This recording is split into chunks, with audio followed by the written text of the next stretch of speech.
And with that, I am going to let Lloyd Campbell come up and introduce himself. I warned him he had to introduce himself. Somehow the bio didn't get to me, but he is so great. All I've done is watch him for a year online, and all of our Zoom president-elect training and everything else. But we can't be more pleased to have you here today. Thank you. Thank you. Thank you very much. You know, it's nice being here, and usually when I do my presentation, first thing that happens is the audio folks and the camera people get a little nervous because I love to walk around. It's extremely difficult for me to stand here and do my presentation simply because I like to interact with the crowd. I like to look in your faces, and when I say, by the way, are you thinking about becoming a major donor? Then and when I look at your face, I can look in your eyes and see exactly what you're thinking. But the reason I'm here today is talk about just how special this club is. And let's see, who's going to move the PowerPoint? Would it be me? I can do that. Oh, great. Okay. Don't go past 10 because that's someone else's. Okay. One of the things that I've learned about being a DG. Oh, one of the things I've learned about being a DG is that when you go to meetings, they give you a certain amount of time that you can talk. Okay? You call them up and they say, how much time do you want? You say, 45 minutes. They say, great. You get here and say, how much time do I have? You have 10. So you make a presentation, you realize that you have to adjust. So what I've done is made one big presentation, and it depends on how much time we have. The reason I said this is a special club is because we're doing something different this year. One of the things that we think is important is that we listen to you. When we look around at some of the important things that's happened in Rotary, what we've discovered is that it's from the ground up. When you think about polio, who started that? It was a small club in the Philippines. When you think about women in Rotary, who started that? It was a movement from the ground up. The great ideas of Rotary comes from here. This district is a special district too. We're one of the top districts in Rotary. When it comes to giving and foundation, we've always been in the top 15 in the world. You know, the world's a pretty big place. And number 2 in the US. We want to move from number 2 to number 1. Okay? And this is one of the clubs that can do it. So we have that faith in you. But also, too, when we think about the things we want to do with Rotary, it's from the ground up. So, whoa, that picture. Okay. I should stand back here instead so I can look at the slides. But what I want to do today is tell you about my story with Rotary. And that might be a little different than some of you as far as your experience with Rotary. When I first joined Rotary, next slide, I've always said that I was born a Rotarian. When I grew up in a small town, my father always preached giving back to the community. As a little kid, I would walk around getting donations for the Heart Fund and for the March of Dimes. So it was sort of drilled in me how important it was to be someone that was involved in the community. And I've always been involved in the community. I've sat on boards next to Rotarians, but no one ever asked me to be a Rotarian. Until I moved to Glenwood, Minnesota. Now, I want you to know I did live here in the cities. I did live in Woodbury. I lived in St. Cloud. But no one ever asked me to be a Rotarian. Until I moved to this little small town in the western part of the state, and they said, hey, come for lunch. And you get a chance to meet some great people. And I did. And I met some great people. I had fun there for a little while. Then the next slide. It is so easy to ask someone to come to join. And when you look at why people become Rotarians, 85% of you said someone asked you to join. But once you get here, once you become a member, that's the important thing. That's when the work actually starts. That's when it's important for you to be a welcoming club. Now, for the last 3 years, I've been on this thing about visiting all the clubs. To this very day, I can walk into a club meeting and everyone will get quiet. And it bothers me because I've been in that club a couple times. You know, they should know who I am by now. You want to be welcoming. One of the most interesting things that happened to me is I talked my minister into becoming a Rotarian. And she used to sit next to me at Rotary meetings. One day, an officer of the club got up and told a joke. And I'm sitting back there saying, I hope I didn't hear what he said because I know I'm getting old and maybe he did not say what he said. But she looked at me, and for everyone here who's been married and had your wife look at you a certain way, but this was not my wife, you know something was wrong. And she basically said just a few words. You need to stop. I'm not going to say the exact words because she was a minister. She said, you need to stop that. So I got up and the guy was walking from the stage. I said, why did you say that? He said, I was reading from the Rotary manual. And he showed me this old book of jokes. It was typed. I couldn't tell you if it came from RI or it came from whoever, but it had the Rotary symbol on it. He felt comfortable saying that joke. And of course, my minister left Rotary. And for the last 3 or 4 years, I've been trying to get her back into Rotary, and she will not come back. It's important that we develop welcoming environment. Now, this club has no problems. Every time I come here, I have fun. And I think it's because I know half of you. You know, we've been involved in certain committees and something. I see Mary all the time, probably more than I should. So this is a fun club, but you have to keep that up. And don't let your guard down when you come in and say, I'm going to see my friends and there are new people here and you don't talk to them. That's unacceptable.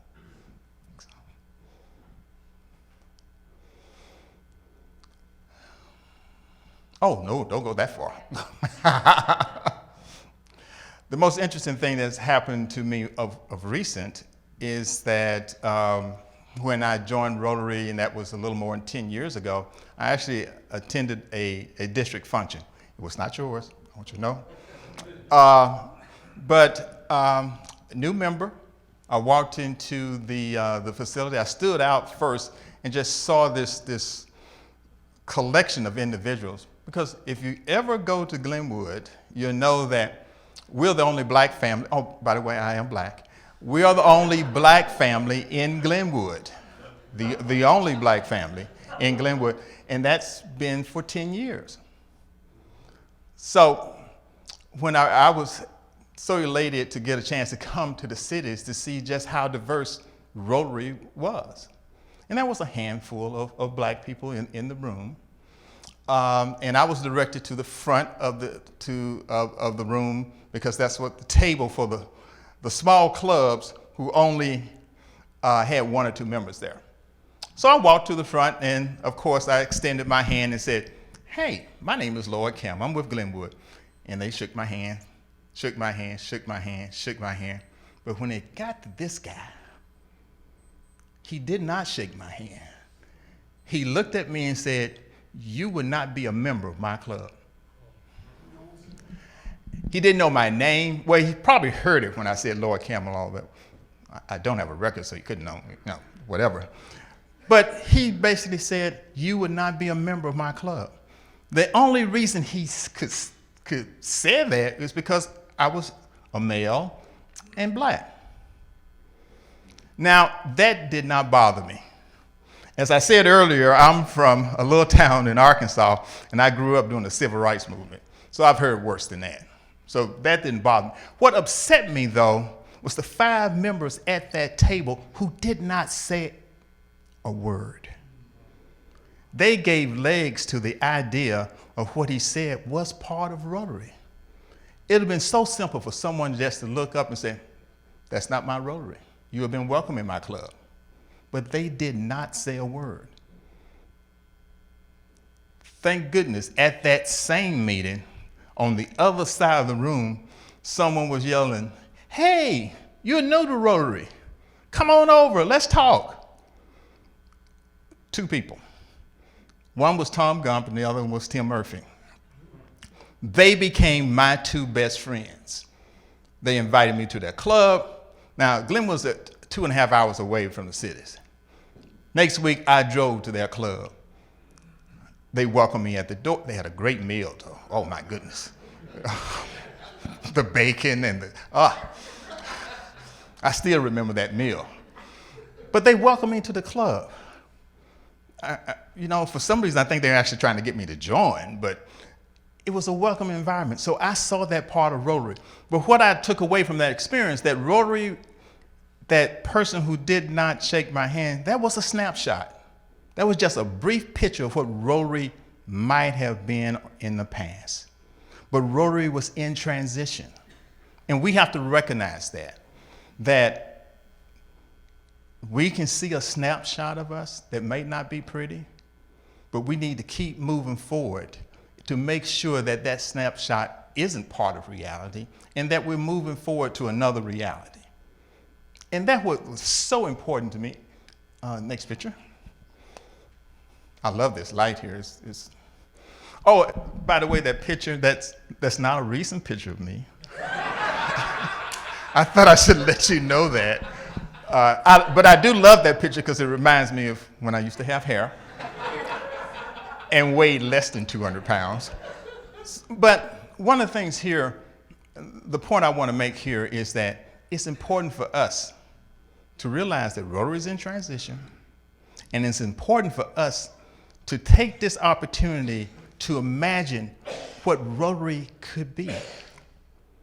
Can you imagine an organization, not 1.2 or 1.4, but 10 million strong?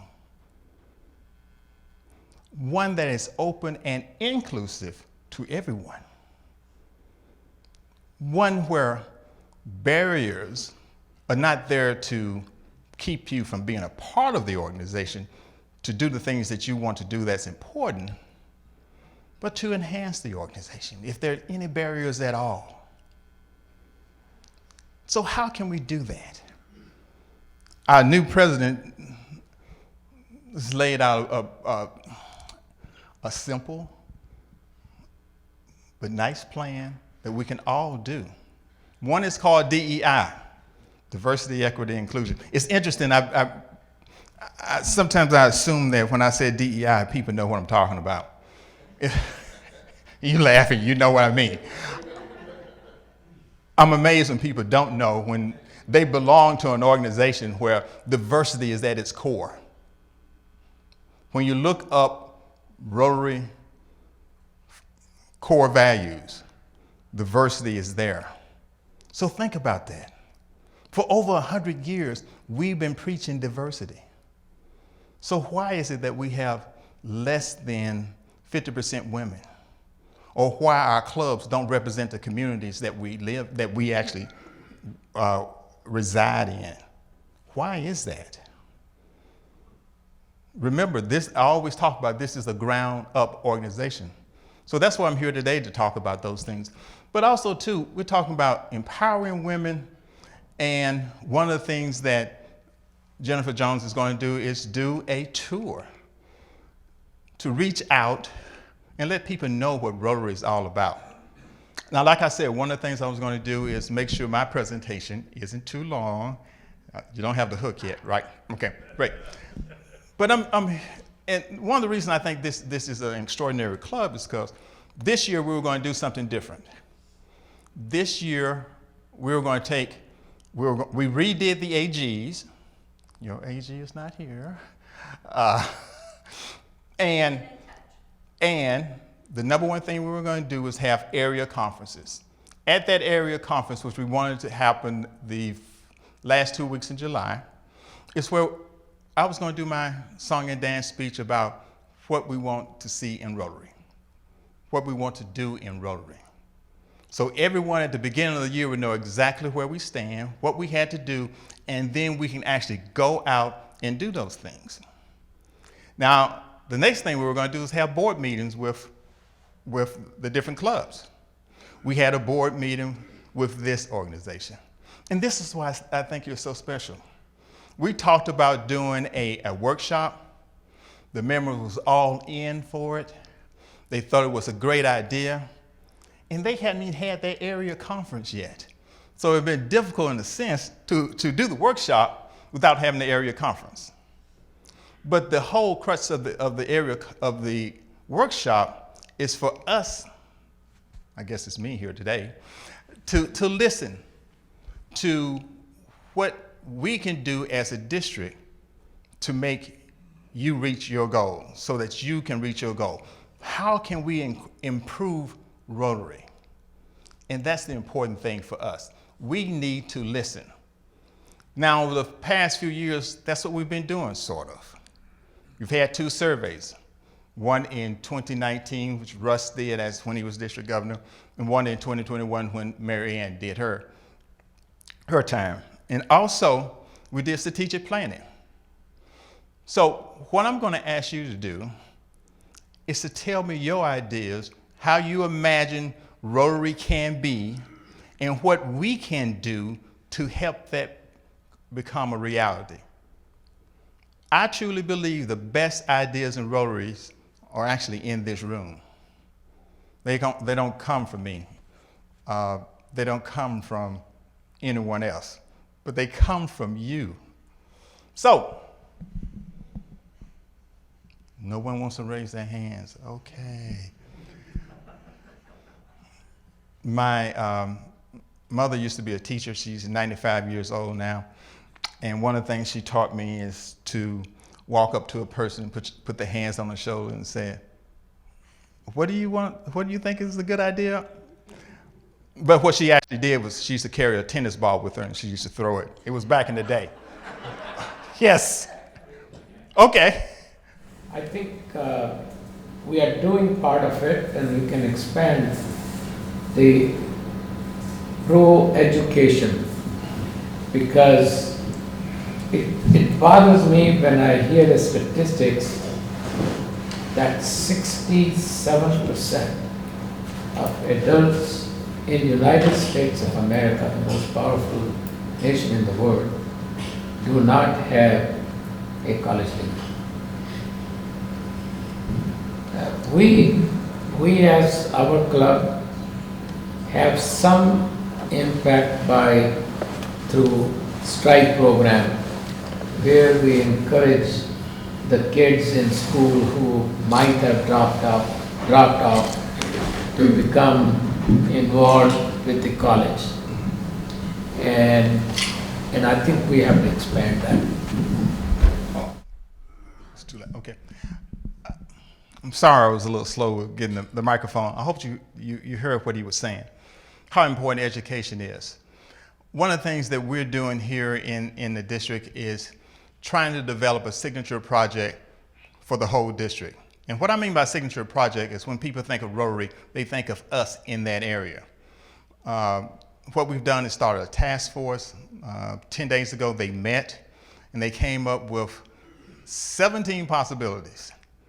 Don Stiles, he's not here so I can talk about him, was part of that task force, and he sent me the email back saying about, just talking about the meeting. But at the very bottom of that email, he put in bold print and larger letters, education. He thought that was his way of telling me how important education was. But after I talked to the group, education was probably the #1 item on the list. And what we mean by a signature project is that we want all our clubs to gather around that particular issue. Now, the idea of education doesn't stop there.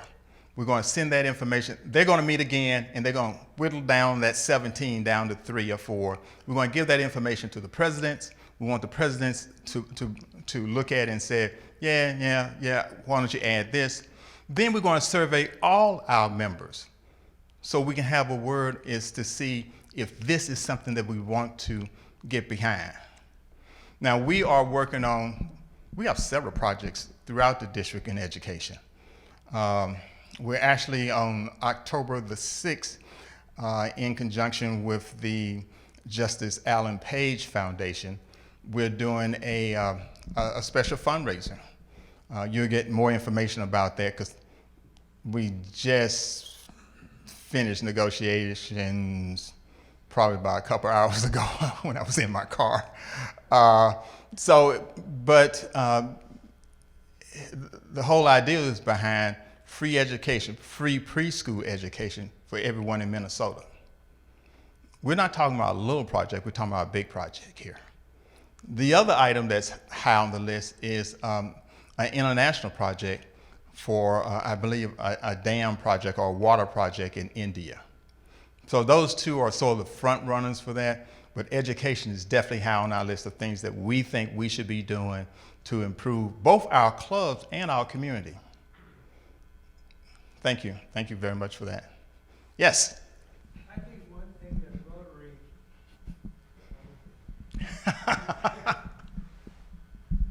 I just think as overall for Rotary is communications with the general public.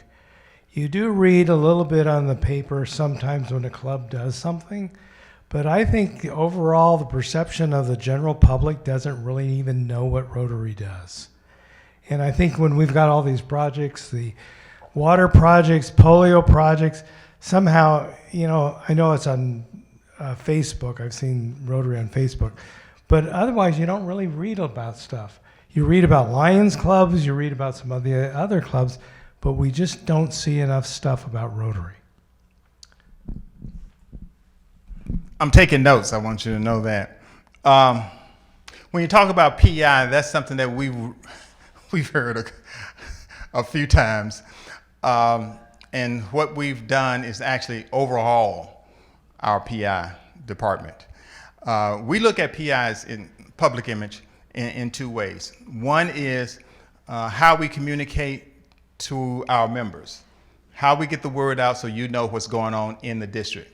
One of the things that's frustrating to me is that when I'm in Glenwood or I'm in Edina, things are going on and I have no idea about it, but they tell me about it later.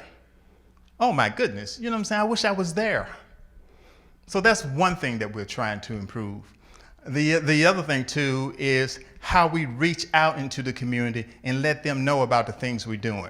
Now the programs that we have in place, we hired a public relations firm, White Box, out of St. Cloud, and they're putting together a program, not anything outside of Rotary's brand image or any of that, but how we talk to the public and get their attention. The outreach part of it is that we've been negotiating to have a radio show and podcast, which will, if the board says okay, which will start the 1st of September. Now, this will pay for itself, so it's hard for me to see the board saying no, but I want them to know about it.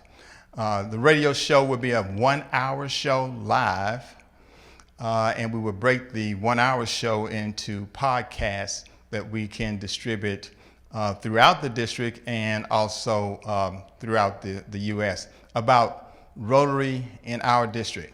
This is going to be held in conjunction with 5962. So when we talk about a project with minimum cost, but maybe having a big impact, that's one of the things that we're doing. Thank you. Thank you very much for that.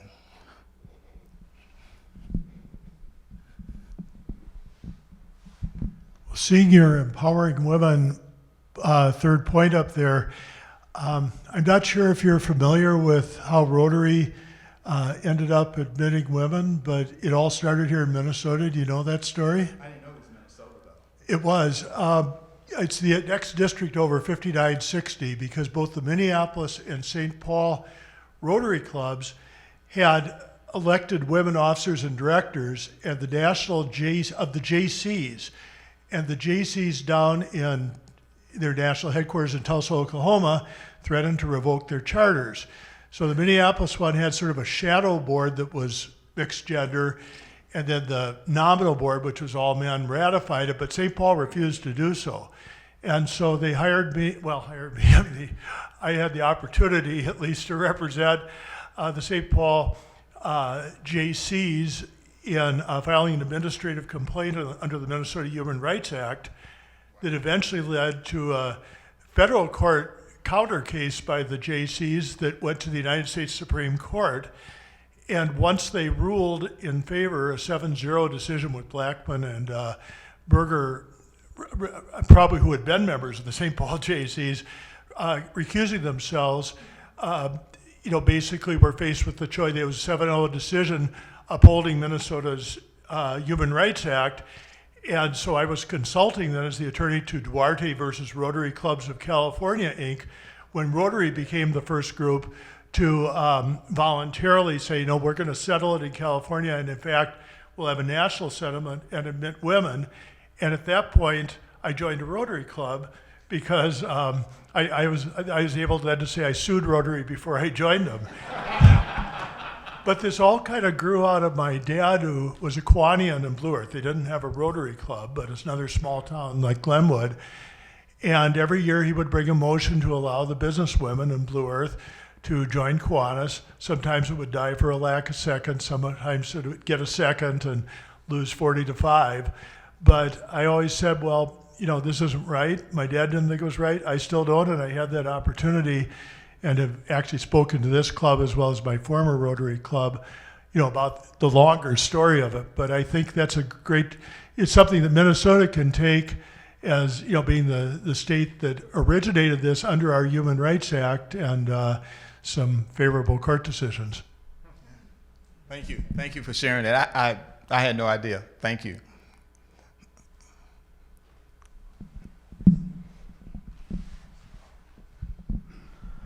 Well, I didn't want to let you get by without saying how I got to be a part of this club. Dick Young used to sit next to us in church and would constantly pester my mom about what we're doing at Rotary and that you need to go overseas on this trip. He basically sat me down and tutored me and helped me to go on that trip. That's one story that I have. I've got multiple stories of how this club just really got involved in my life. Dan knows a number of them too. I worked over at the city as an intern, but as a part of that program, I would come to the Rotary meetings, I think every week as a part of that program. So the Bloomington Public Schools were then involved, in me being involved. And then there's so many stories even after that. But I got to tell you about a club that just has never had a chance to kind of let me go. In fact, it even changed a little bit of the process so my wife and I could both be a part of the club. And then last week, my daughter was here too as well. So I think we're always finding new innovative ways to get folks to be a part of this club. So that's just a small piece of those stories, and almost all of them were Rotary members in some way or shape or form. Yeah, thank you for sharing. Thank you. Anyone else?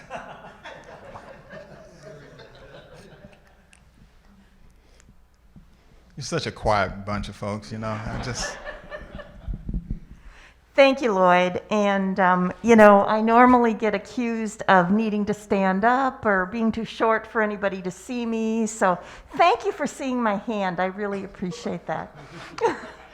And I do totally agree, Mahendra, that education is extremely important. And I think that we Rotary can make an impact with respect to education. But another area I really want to offer up is hunger. And I look at our community and how many people really are hungry, have no idea where their next meal is coming from. And I think there is so much that we Rotary can do to really improve that situation and really eliminate hunger in the world. Thank you. Oh, yes. I was going to give you my hunger story, but Thank you, sir. It's a real honor to have you here. Well, you may not want to hear this, but it's not just education, but it's the right education. Back in the 70s, I don't know if you liked electives. You know, I was at IT studying all this stuff. So going to a history class was really a nice break. But I did walk away many times because the facts I was hearing about history were not what I learned. And I came from a pretty highly educated background in South America. La Salle is one of the most exclusive private schools and colleges you can have. When the education they were giving me was altered, I didn't have any place to go. So it has to be the right education, right? right, absolutely. Well, why do we change it? Thank you. Anyone else? No, my hunger story is about a particular Rotary Club that had the choice to fund or help fund a, please, oh, I shouldn't have this recorded, help fund a splash pad or to feed or supply food for people in their community. Guess what they picked? Yeah.